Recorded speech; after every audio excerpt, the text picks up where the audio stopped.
It might be twice. Yeah. So, how's your week's been, Sean? JP, you been busy? Yeah, I've been busy. Yeah. I work more with clients these days, one-on-one than I did in the past. Yeah. But it's fun. It's good.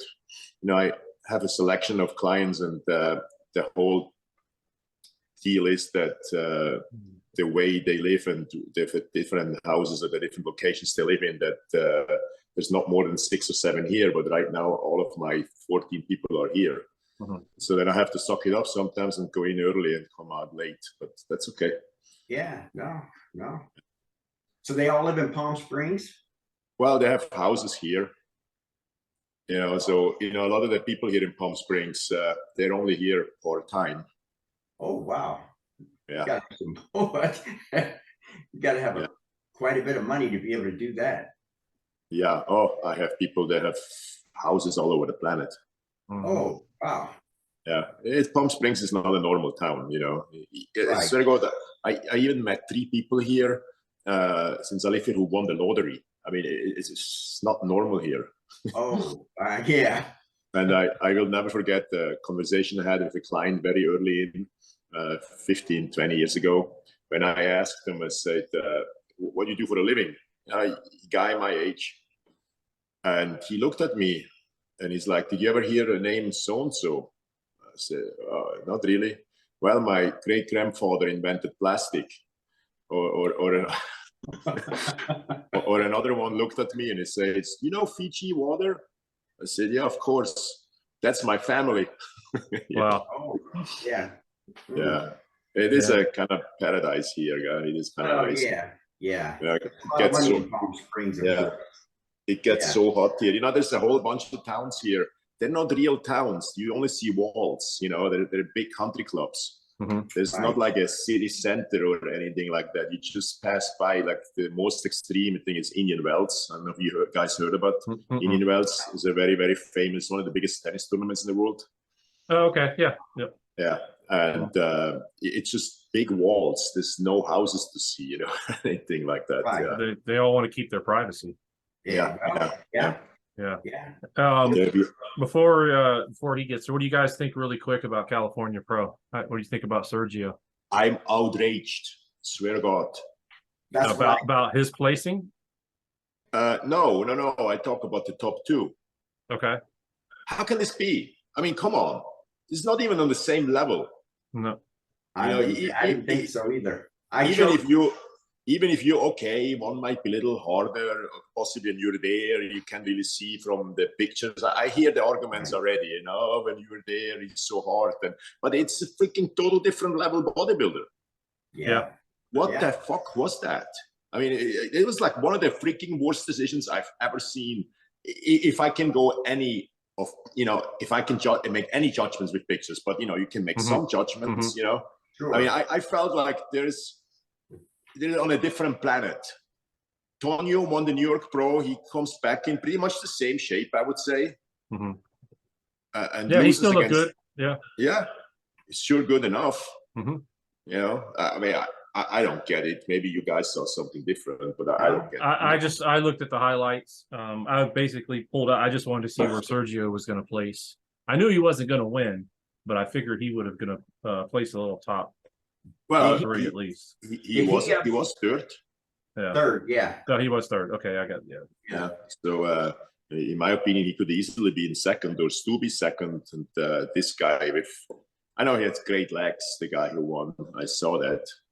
But you can also talk of make him even look more disharmonic in a way, But maybe somebody can explain it to me. I didn't get it.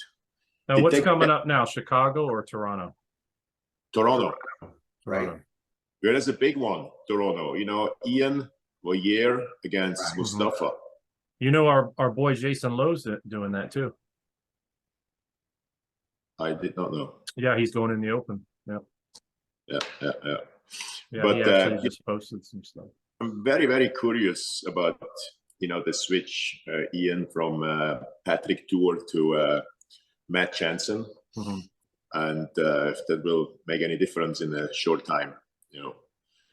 Because I was always kind of a little bit astounded by that switch, since Ian won so many shows with Patrick. And I know last Olympia didn't go well. And I think it was a little chaotic with making changes last minute, but I still didn't understand it. So now we're going to find out, if it was worth it to make that switch. I mean, sure, Matt is great, so we'll see. And then I saw pictures of Mustafa, although other than a couple of times recently, he was always way better on the pictures before than on stage. But recently, he started to really get it. So he is dangerous, If that guy dials in, that is a dangerous bodybuilder. Yeah. Here's Is that this Saturday? here's Jason. I just want to show him real quick. Yeah. Okay. He just posted this yesterday. So he's short, I assume, huh?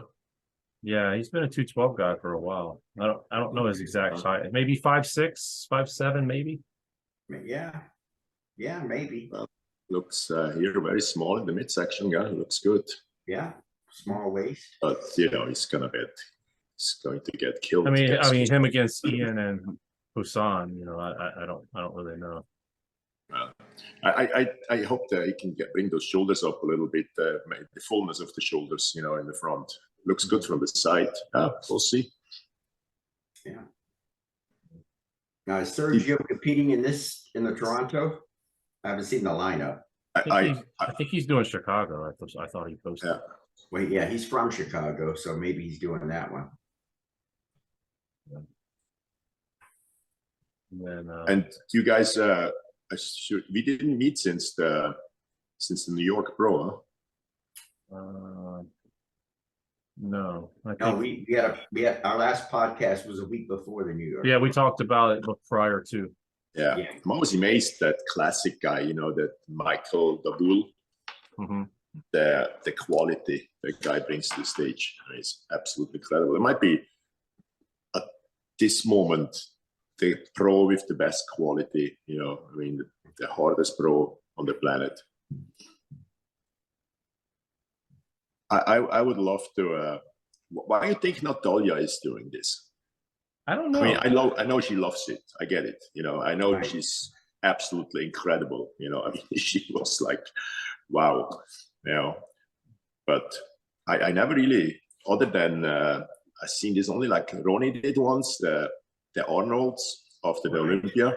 Right. But I think it was just to get that car, that special edition Hummer. Well, Ronnie did the what was it? The GNC USA that he lost to Gunther.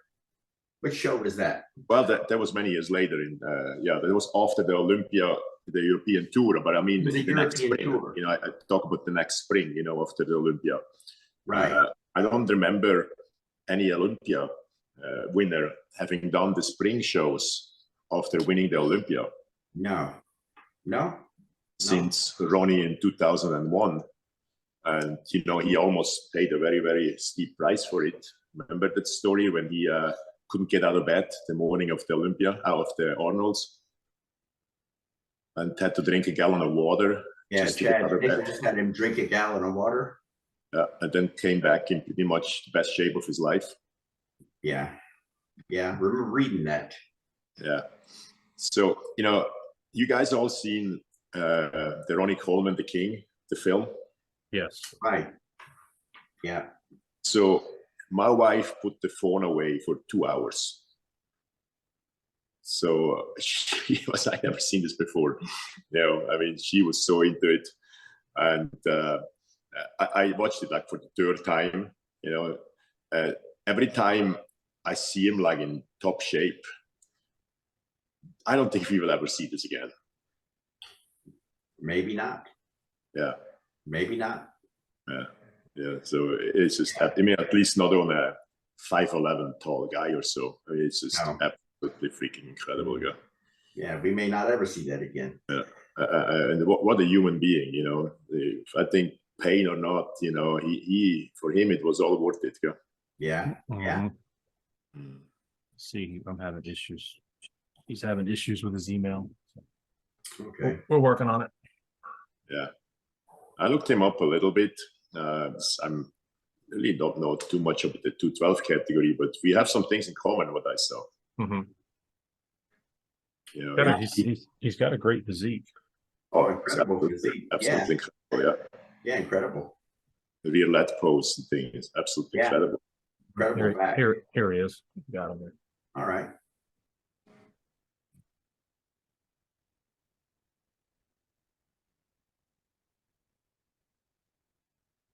We can see you. You hear us?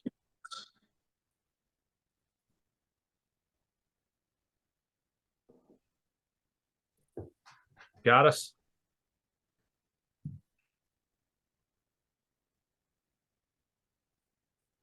Looks like his audio is on.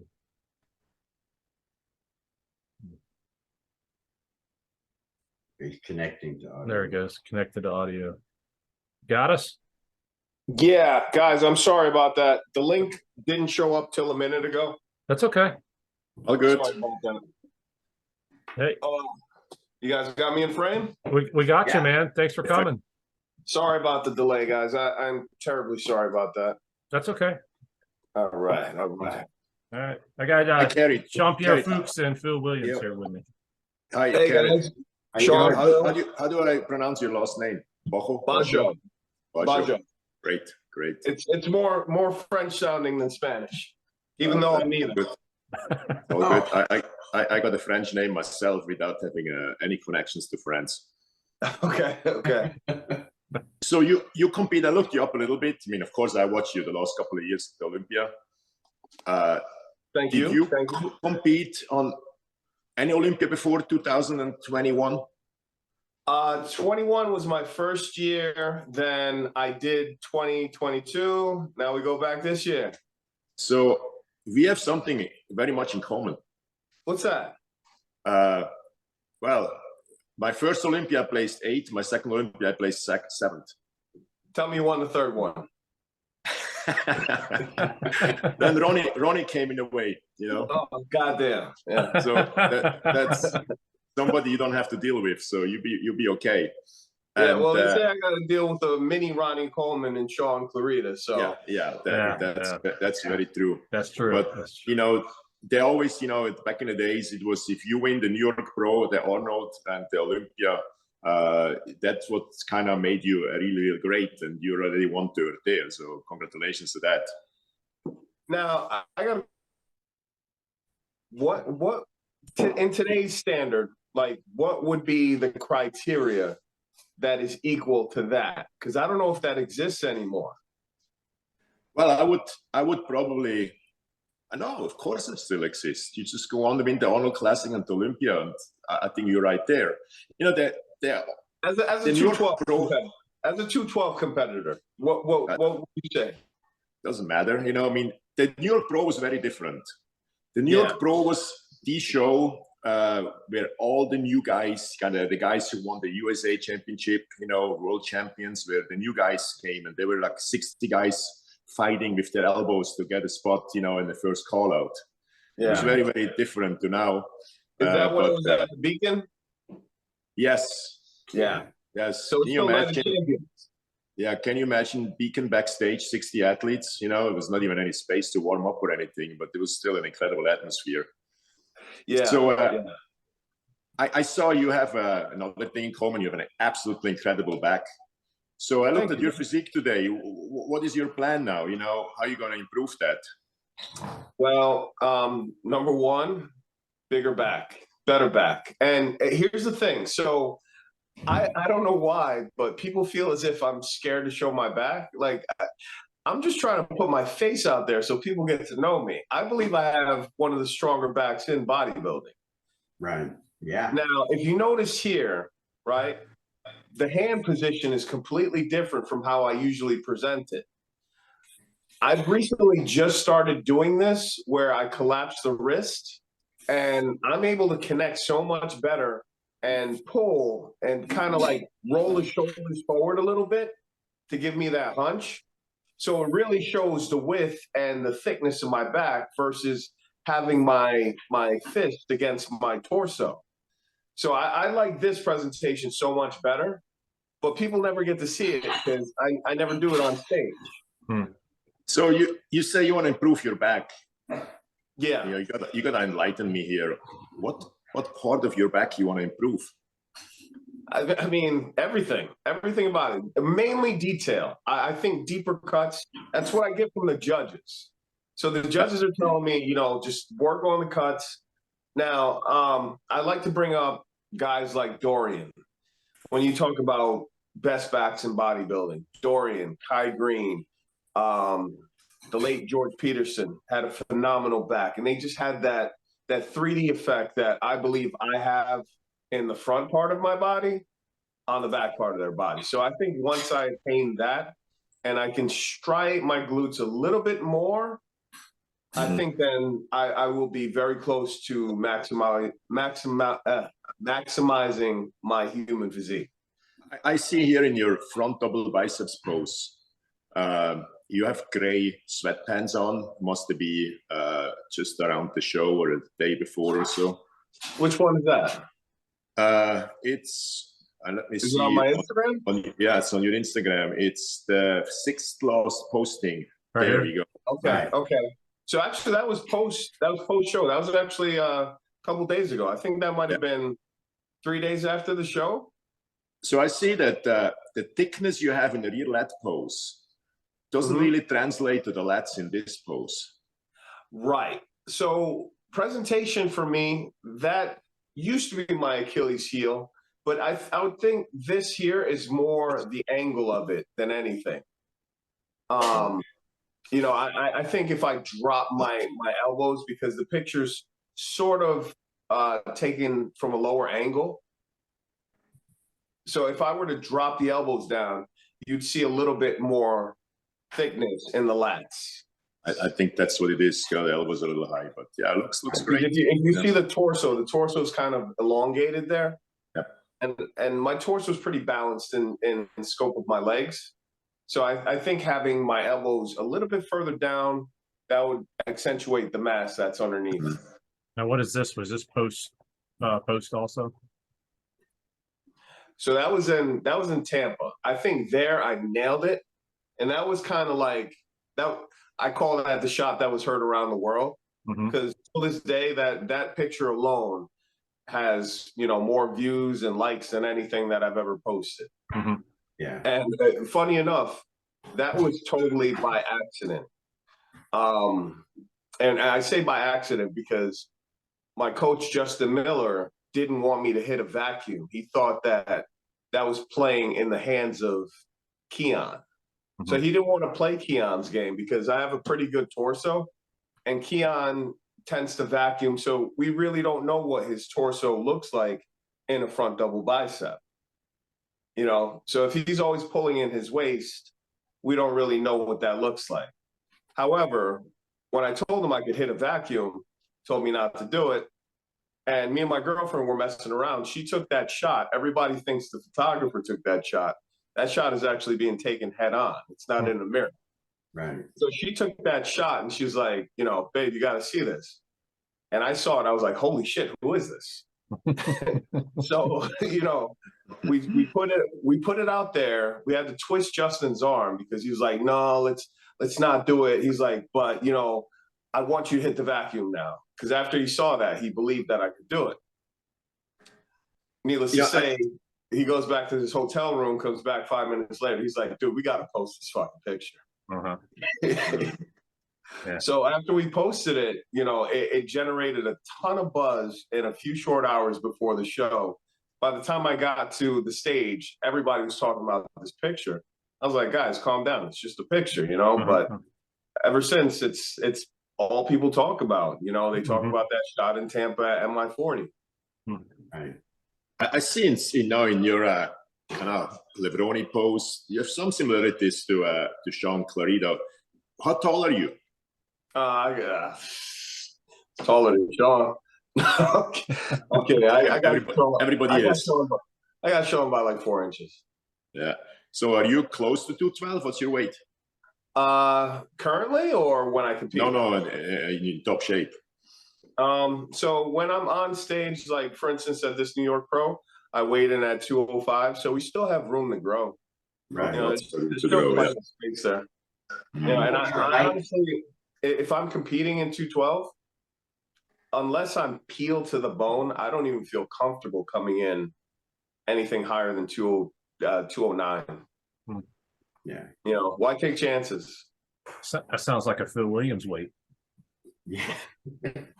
Are you 5'6"? I'm 5'5". Oh, 5'5". Okay. Yeah. Sean might claim to be 5'1". I don't know if I'm buying it.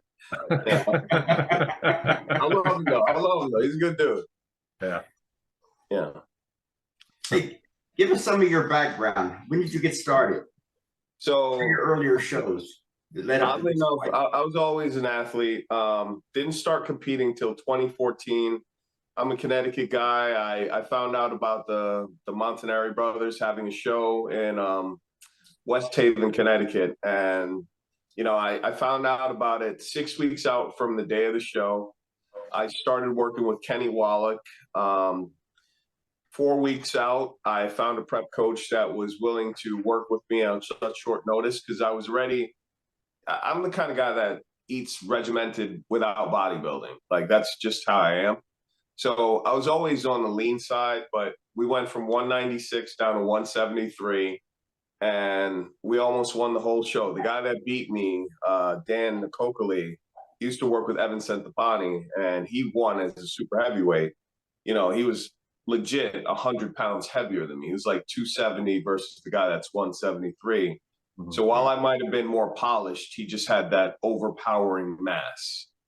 And that was the first show. A few weeks later, I think it was maybe 2 weeks later, I did the Hartford Europa. I think I got second there. Then I went to Atlantic States. I think I got second there. Yeah, I got second there. The guy that beat me, I don't even know where he is these days. He's not a competitor.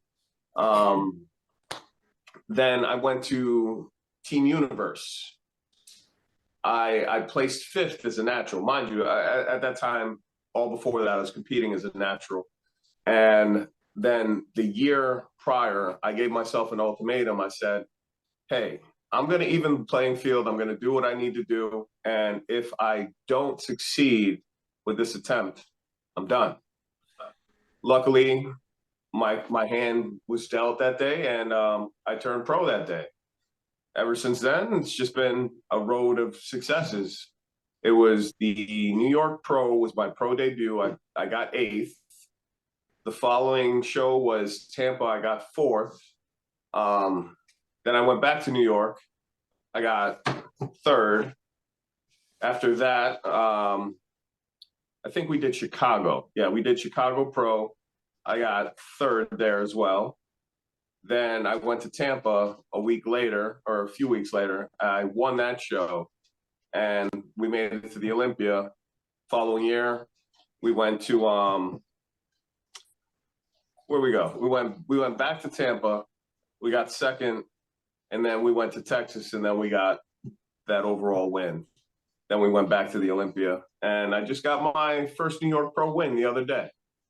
Right. So that's my history. I haven't been competing that long, and you know, as a pro, I've had nothing but upward progression. Every look has been better than the next, even in my amateur stage. You know, it's just been progressively getting better. So when you started, how old are you? I'm 41 now, man. Are you 41? Wow. Yeah, Great. 41. These grays aren't showing. I can see a little. I can see a little.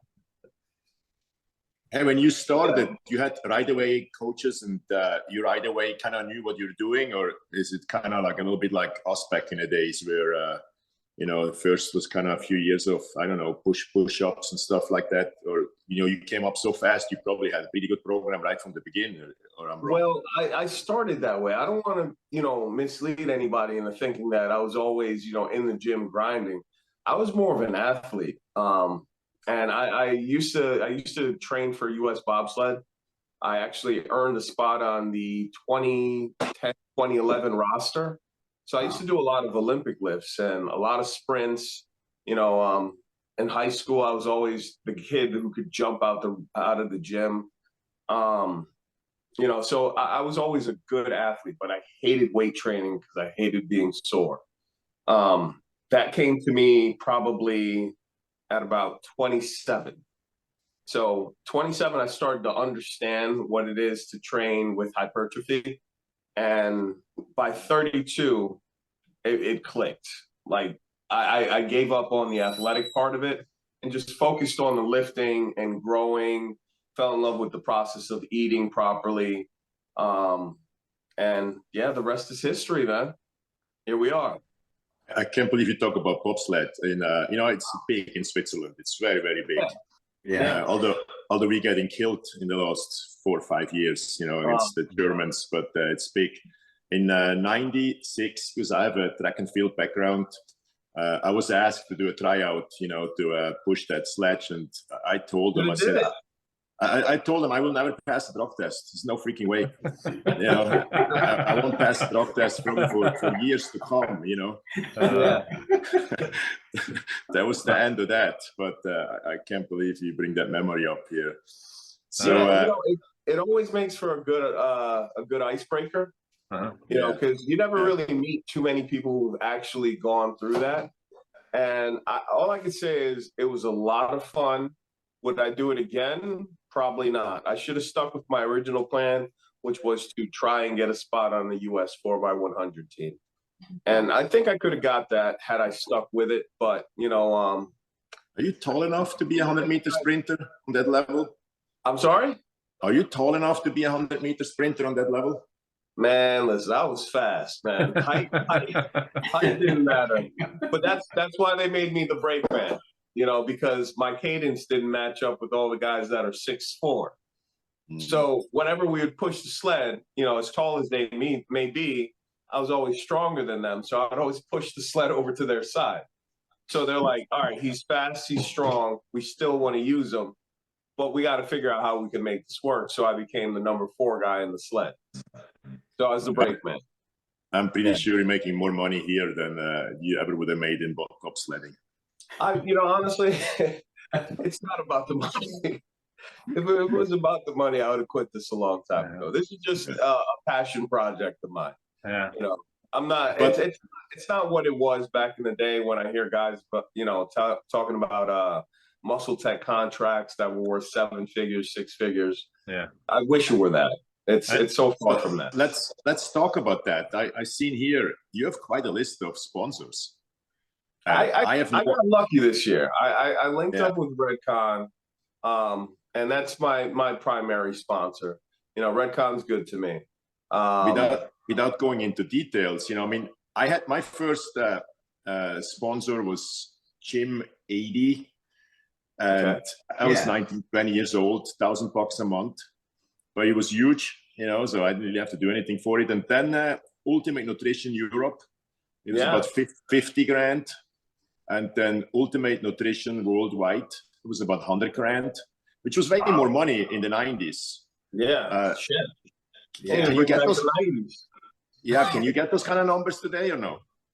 I would say that maybe the top 10 in the world can get those numbers.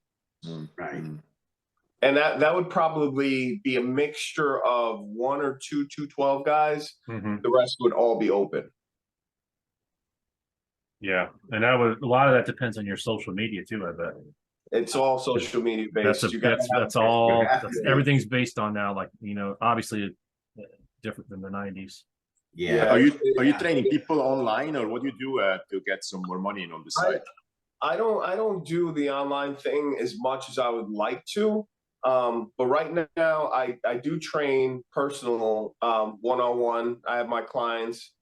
I prefer the lifestyle client over the competitor, as you guys probably would agree, right? Yeah, absolutely. So, the lifestyle clients is pretty much my bread and butter. I have my own little personal training business, and, that's really my livelihood.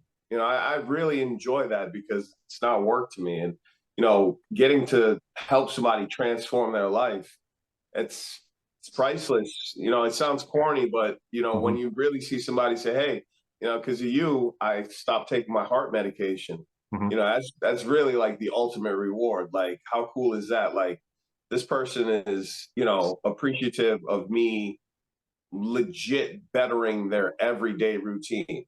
Right. Mm-hmm. You Now, said you're in Connecticut? Yeah, I'm in CT. Okay. I'm right on the border of Connecticut and New York, like what they consider upstate New York, Westchester County. Yeah, we've had I'm sure you know Brandon Lario, right? He's up there. I don't. He's I a don't. natural. He's a natural pro up there. He's been on the show before. So Okay. yeah, I forgot what organization he promotes. It's probably what WBNF or I'm looking at him here. He's 3 times natural Mr. Olympia. oh wow, yeah. But I know he lives up there in Connecticut somewhere. Okay. Trying to see. So let's get a little bit more back on track for the Olympia here. So you came out of this show. We have what now, 6 months? Is that all right? Just under 6. Just under 6. Yeah. Okay. Yeah. So when you come out of a show like that, you know, I was kind of back in the days, and I'm sure it's still an issue now. One of the issues was what you do kind of in that phase when everything was great after the show. You go, like I used to kind of follow Dorian's advice and go on a 4-week pretty brutal cycle right away with like Tren, Debo, and I don't want you to go into any details, you know, just telling you what I did. And then I went on a break. I regret that very much today because I don't think it was necessary since the body is so receptive, you know, sucking up nutrients.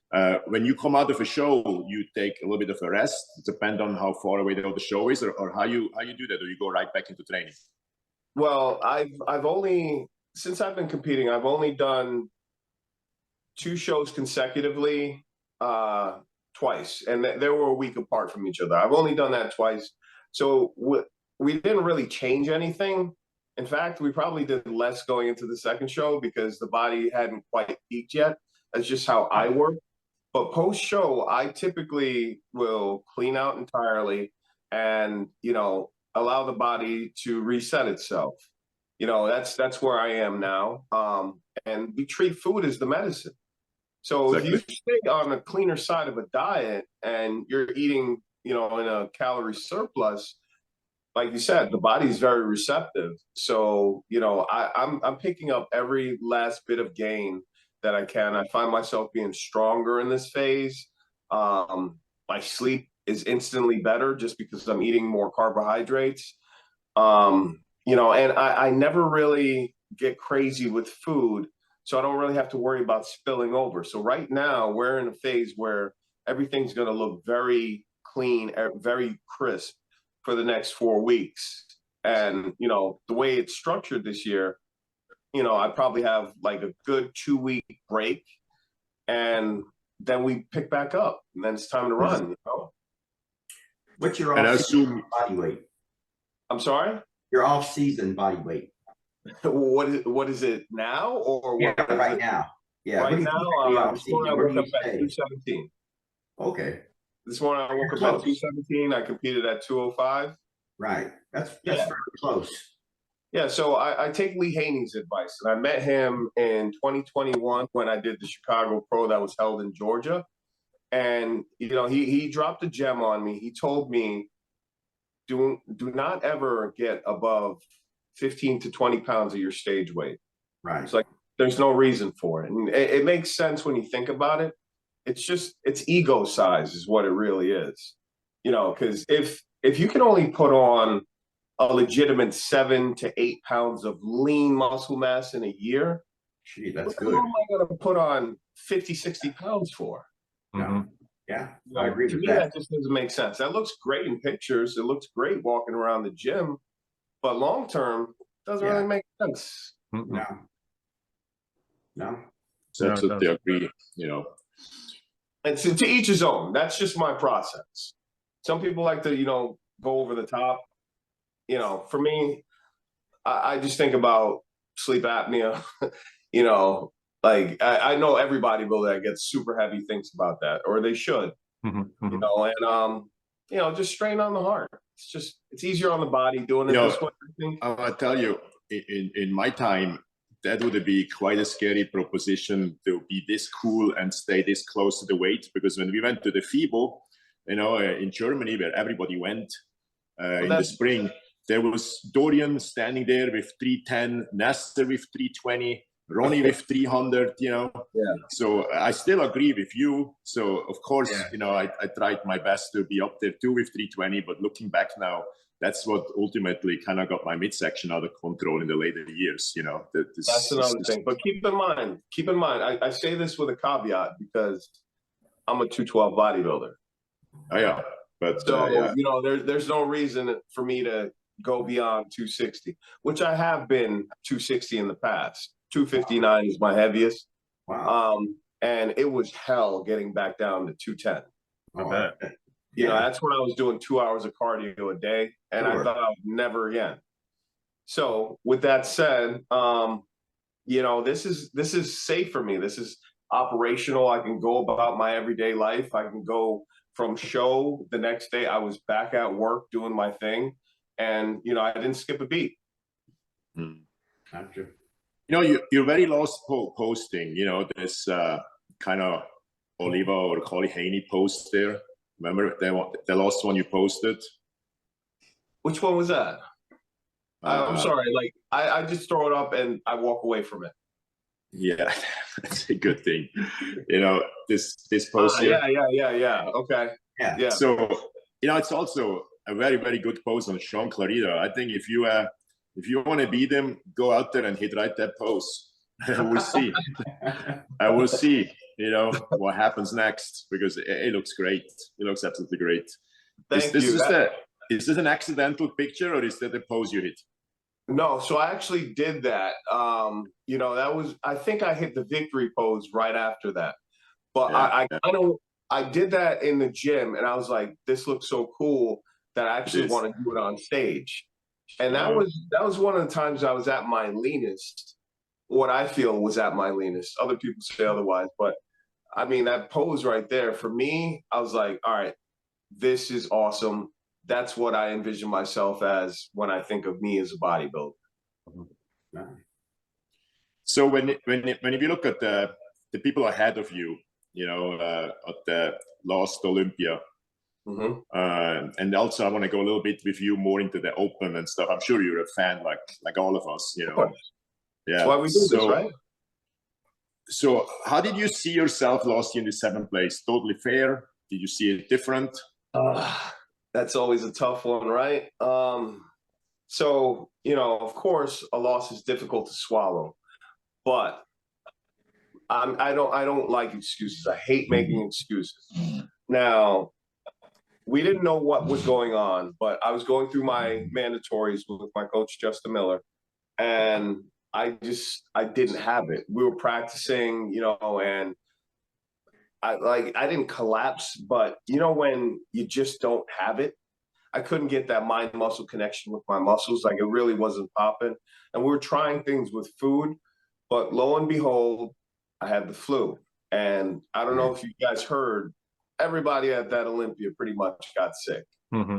So when I stepped on stage, or right before I stepped on stage, I couldn't wake up. It felt like I was dragging through mud. I actually went and got an energy drink, which is so, for me, unprofessional. It's something that I don't do.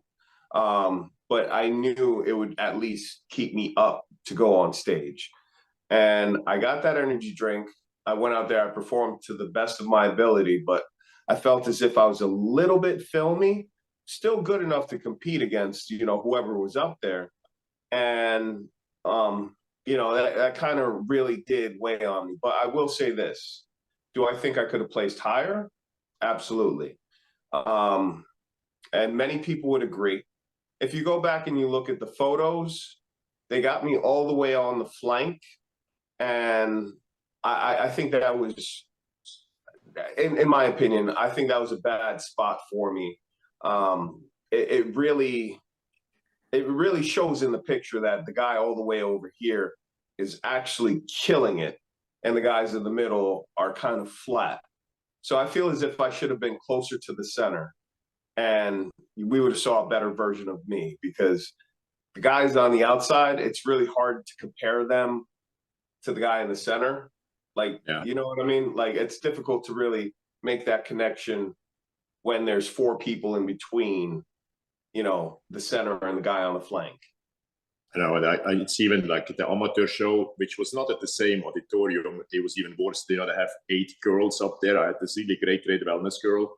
My girl got lost on the left side and almost placed 8 in the very last second. They took her to the middle, and then she ended up in a 3rd spot. But you know, when you're out there, it can really hurt you. Absolutely. Right, because the lighting in the middle is not going to be the same that it is on the outside. Yeah. Let's be real. It's going to be darker on the outside. But, you know, I was happy that somebody got it on picture to at least show that much. Can you talk a little bit about your last week? This is a little bit, is this something you guys constantly change depending on how it looks, or you guys sit together a week before, or is it all kind of pretty much more or less the same, or how you handle that? Pertaining to the Olympia or New York Pro? Let's say the Olympia compared to this. What kind of system do you use in the last week? So we try not to change much. You know, what we focus on is just consistency. If we're consistent up until, you know, a couple days before the show, we don't have to do anything extreme. We don't, you know, abuse the diuretics or anything like that. And, you know, the diet for me, it's kind of, like I said, it's how I eat. I really don't stray too far from clean food. So you don't deplete and load, you don't get deplete hard and load or anything like that. You just stay on your diet. Yeah, we don't have to go crazy. I just keep my carbs low all year. You know, I know if I eat too much carbs, I'm gonna spill over. So I just keep them low. And for me, it's pretty simple. It's straightforward. Salt water, what do you do in that regard? Yeah, so we definitely work with salt and, you know, the water manipulation. But, you know, it's nothing fancy. It's nothing that, you know, nobody else is doing. You know, there's no secret sauce. Right. And how long do you train that week? Oh shit. You know, I give my all to it, but again, I run my own training service. So if I can get in there for an hour, a strong solid hour, headphones on, world off, I know in that time period I'm gonna kill it. I'm just going to kill it. I'm going to do it right the first time. I don't got to go back. I go home. I do my cardio at home. It's a wash. Do it again tomorrow. But in the last week, you train till Wednesday, Thursday, or how you do that? Oh, yeah. As far as that goes, it depends. You know, we have our little pump-up workouts probably up until the day before the show, you know, just to make sure that mind-muscle connection is still there. But our last training session is usually on like Tuesday. From that point on, if the show's on a Friday, we're just getting like 3 pump-up workouts. And, you know, that's pretty much it. Nothing fancy. Probably 45 minutes, you know, auxiliary stuff. Nothing crazy. So, you know, today, compared to us back there, we discuss it often here on the show, you know, the coaching and how important it is. Is it, you know, it's different kinds of coaching, you know, it's like I heard Jay say recently that when he worked with Chris, that they never really talked, for example, about steroids or the workouts. It was all strictly diet. So you're coaching, or do you like to be like micromanaged, or you don't like them to be much involved in your training? Or how does it look like? Oh man, is there a right answer for this? Yeah, absolutely is. Your answer. In truth, I'll just say, working with Dave Palumbo in the past, Dave was remote. He's down in Coral Springs, Florida. I'm up in Connecticut. So, you know, we never really had too much interaction outside of our emails up until the last week of the show. I've grown accustomed to that, and I don't need as much coddling, if you may. Right. You know, I'm pretty much independent, and I know what has to be done. And Justin knows that I know what has to be done. So it's pretty much, he's my second set of eyes, you know, and we discuss what we need to discuss. But as far as food and nutrition goes, for the most part, that's something that I usually take in you know, my palm, and you know, I'll suggest this to Justin, and he says, you know, well, let's tweak this a little bit, maybe. And that's kind of how we operate, but the system works. It is So- the only way. This is the only way, you know. I mean, I don't understand it, you know. Good, stay with lifestyle clients. Never go to bikini girls. I swear to God, you know. I mean, my bikini girls, I swear to God, I couldn't go to the bathroom this morning. What do you want me to do? You know? What the hell? Go over You know, and into the suppository. Yeah. It's exactly coaching I needed back in the days, you know, somebody kind of loose talks, kind of avoid big mistakes. And this is the way you have to do it, especially when you're a pro. Right. Yeah. I like that answer a lot. And having been through the process so many times now, I mean, no two preps are the same. You guys know that. Right. But you know, they're always a little difference from this one to that one. They might be similar, but no two preps are exactly alike. Sure. So did I answer that safely? Did I get Oh, myself yeah. in trouble with my coach? You're good. All right. Hey, so let's go to the Open. You know, Talk about it. how you see that last I year? see that as something that is definitely in the near horizon. Mhm. If the New York Pro went our way, I had mentioned to Justin, hey, let's go out to California. We got nothing to lose at that point. Let's try and do the Open there. Mhm. So that was a possibility. And, you know, it's funny that this Open talk is now coming to surface because they're comparing me and Tonio against each other. And I know Milos has been, you know, a big advocate of, you know, hey, we need to bring back the overall round. And I don't think that's a bad idea. You know, and that's not a slight saying, oh, I could beat Tonio. But I think that's actually really cool that, you know, a guy in a different division could defeat, you know, the giant. I think if that were the case, you would really have a giant killer, Mhm. you know, out there. Right. Yeah. What was the last mean- year they did that? Do you remember? I have no idea. If I had to guess, I'd say Okay. early 2000s. Yeah. Where they compared the 212 with the Yeah. Open for an overall. I think Yeah. it was the two. How long has that been, JP? Oh my God, I am surprised to hear 2000. I thought they did that back in Arnold's days. I didn't know they even Yeah. did that in the 2000s. I would say, It was tall and short back then, right? right, Tall class, short class. right. But I thought they did it when it was 202. Yeah, it's possible.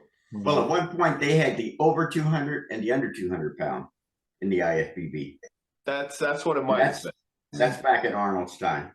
Mhm. Oh wow, yeah, wow, okay. I mean, the last time they did that, I think it was the 79 Mr. Olympia. Oh geez, my And calendar. Mike Mintzer won the over 200. Frank Zane won the under 200. And then Okay. Zane won the overall that year. Yeah. That's the last time they did that. The historian. So when was it that Muhammad Makaway beat Lee Haney? That was in Sweden. I was there in '83. I was at the show. I was living there at the time. Okay. And Now, that was wasn't one show. 200. No, it was no weight division. It was one class. Okay. Yeah. One class. Once you Yeah, he turned beat- pro back then, everybody competed against everyone, whether you're 150 or 250. I think Mohamed beat Haney 4 times. Yeah. Is it? Yeah, Mohamed Makaway beat Lee Haney 4 times. Oh Right. wow. I didn't know Yeah. it was that many. Yeah, he also beat him in Munich at the Olympia, where Makaway placed second, Yeah. Haney Haney third. And I think a couple of more times at the European Tour. Because nobody else could beat him other than Samir in '83. And the only reason kind of they even beat Haney in '83 was Haney was, I think, going far too low with his weight. You know, he was totally ready. And Right. Arnold was kind of making fun of him a few weeks before at Gold's Gym. He says, what the hell are you up to here? You know, you're ready tomorrow. You know? Yeah. So, yeah. And after that, he was never beaten again. No. But, you know, look at, I mean, I can understand you thinking of the Open. Look who is winning the Open right now. It's Hardy and Derek, you know. Yeah. So Yeah. you absolutely, I see you absolutely having a good shot there in the Open. Yeah. So I actually I did a video Sunday, and I actually mentioned that I was saying that the 212 guys right now, they're winning, so I would be in good company there. Mhm. Yeah, absolutely. Definitely got a good shot. You know, you got Hottie, William. A lot of people forget that William was there. Derek, Tonio's another one. Then you got Sean and Angel. These are all guys that could win open shows. You know. So if you would have to put your money on the Open Olympia this year, who do you bet on? I love Hottie's conditioning. I don't know if I love Derek. Derek's got phenomenal shape, but I don't know if Derek could get as conditioned as Hottie is. You know, Hottie's at that age where he has that mature muscle. I think Derek needs another 2 or 3 years before he could dominate that. But I think that's a matter of time. Who will probably win? Will probably end up being more of a taller aesthetic guy. Wouldn't surprise me if Samson comes out of nowhere and takes this thing. Right. You know, I think Nick is a phenom. If Nick could bring what he brought last year as far as size goes, with better conditioning, I mean, we might be talking about a new Mr. Olympia. That's possible. Yeah, there's a lot of talk that saying that Big Rami's not going to compete this year. I don't know what's going on with that. I just saw Rami the other day, and listen, he's so big, like he could stop lifting for 2 years and still walk up there and be competitive. Yeah. You know, I don't know. I wasn't a judge at the Arnold. I only saw pictures and video, but I thought he was really good at the Arnold. I hear otherwise because I wasn't there. I mean, the guy had striated glutes at what, 295, right? Yeah. That's pretty friggin' impressive.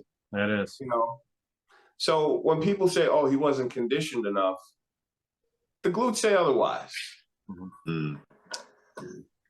How do you see the influence of politics in bodybuilding, or you don't see that at all? That it's just strictly the day who is best of the day of the show. Yeah, no, honestly, that's one that I kind of stay clear of. It's not that I plead the fifth or I'm, you know, avoiding it. I just don't know. You know, like I can't tell you why people place the way they place. I'd say that, you know, everybody's going to feel as if they could have done better. Very rarely have you ever met a bodybuilder who was like, yeah, I think I placed about where I should have placed. It was really bad during Phil's time. You know, I mean, Phil, some of the stories I hear from you guys, you know, like John Brown, and just, it is outrageous what happened. Or, you know, in 71 when they figured out a way that Arnold is the only competitor and stuff like that. But I think from all the shows I've ever seen, and I know we had a lot of guests or also co-hosts here who totally agree with me. I don't know if I'm naive, but I just don't see it. I just think it's really fair for the most part, you know? Now, here's the thing, right? So people are always going to think their favorite bodybuilder should have won. The problem is those people are never there in the crowd. Yeah. So until these people go to an actual show, I think there should be some sort of disclaimer attached to every comment that they say, because they weren't there. And as you guys know, these shows appear much different in real life than they do on picture and film. I mean, look at the last Olympia. If there would be any politic, I mean, I'm sure they would love to have Derek as an Olympia winner, and not the guy who doesn't speak English and is not here 11 months out of the year, but it didn't matter. You know, Hadi was better and Hadi won.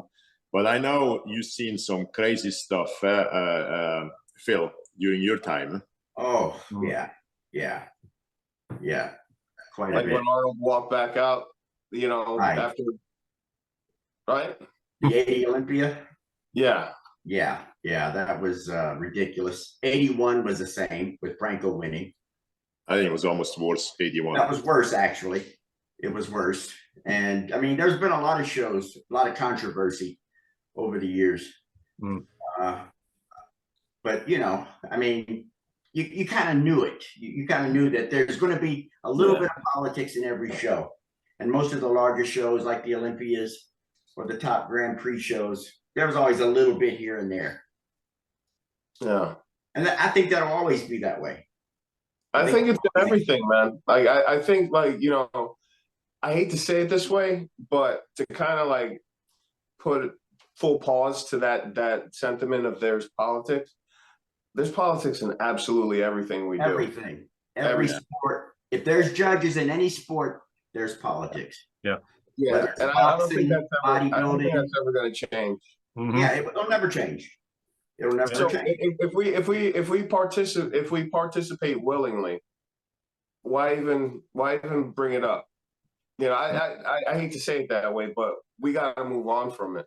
You know, it sounds like, you know, and I'm guilty of it too, because I've said it in the past, but it sounds like we're bitter about it. You know, we voluntarily signed up for this, so we shouldn't complain. Yeah. If that's the case, we know what's coming. I mean, going into a show, you know that it exists. Right. So, I mean, if it happens, I mean, you know. Yeah. No, Yeah. I mean, it's always going to be there. I mean, that's you could have never a gonna go job away. at the car wash. The owner of the car wash is going to have his favorite person. yeah. It's the nature of the beast. So a parent has their favorite child, whether they want to admit it or not. Sure. It's just what it is, you know. And like I said, we do it willingly, but that's where you gotta go beyond the placing. And if you really love doing it, you're gonna do it regardless. Right. Right? Right. A good kid is gonna be a good kid to his parent, whether his parent likes that child more. It's just what it is. Yeah. Yep, very true. Hey, there's another issue we discuss very often this show. That's what originally kind of brought me to this show. We have occasionally a doctor on here. We went through a lot of the autopsies of some unfortunate bodybuilders who didn't live very long. If you could give advice to somebody out there, you know, what do you do? What do you do that making sure you're never going to be part of that statistic? Well, number one, allow time for your bodies to mature. I stress this to all the young competitors, all the potential competitors that come up to me. Allow time to pass. Develop it as much as you can before you start putting modifications on it. So if you're 19 years old, that should be the furthest thing from your mind. Master your nutrition, perfect your training, figure out what works for you, and then cross that bridge when you get there. But you're not going to get there in 2 years, 3 years. You know, you got to allow time to pass, maximize your human potential, and then see what you could do with it. And I think what you end up getting is a better quality product. For instance, when I tell you I didn't even have the thought of that until I was in my mid-30s, I really mean that. I gave everything that I could possibly give, and I was a phenomenal athlete capable of doing incredible stuff. And I'm not tooting my own horn. This is just God gave me that ability. But a lot of people do not allow themselves to mature. And when that happens, you find overusage, and then you get the reckless behavior, and then they end up becoming the stereotypical bodybuilder. So if I could give any advice, it would be patient. Let it come to you, don't chase it. You think there's anything from the side of the federation that could be done to avoid cases we had, unfortunately, too frequent in the past? No. I think that's out of the federation's scope of practice. At that point, you talk about diminishing returns, because these guys are going to start doing whatever they need to do. And that's probably going to mean backloading a ton of stuff. And then as the show gets close, they drastically drop off. And the body's probably not going to be able to handle that change. I think that just leads to reckless behavior. If it's said. Now, is it fair to, you know, make that organization, whatever organization it may be, a parent? Like, does that organization have to babysit these adults? No. I don't think it's their responsibility. I think it has to come down to the individual to make the responsible choices with their bodies, and whatever they choose to put in their bodies, you know, it's how far you want to go with it. but they should always err on the side of caution. And I do think they say that now, but what are they going to do? Like start running in people's houses and taking whatever they're taking? Like, hey, you can't take this, because that's really the only way that you can really control it. Yeah. You have to physically start taking stuff away from these people. Some of these compounds that I hear these guys using, I'm like, what the hell is that? Like, I've never even heard of that. I got to do research on it. But I think people push the envelope. They do all these things, and they really don't need to. If they just maximize the human potential, take it there, their cycles would be minimal. Yeah. Yeah. Yeah.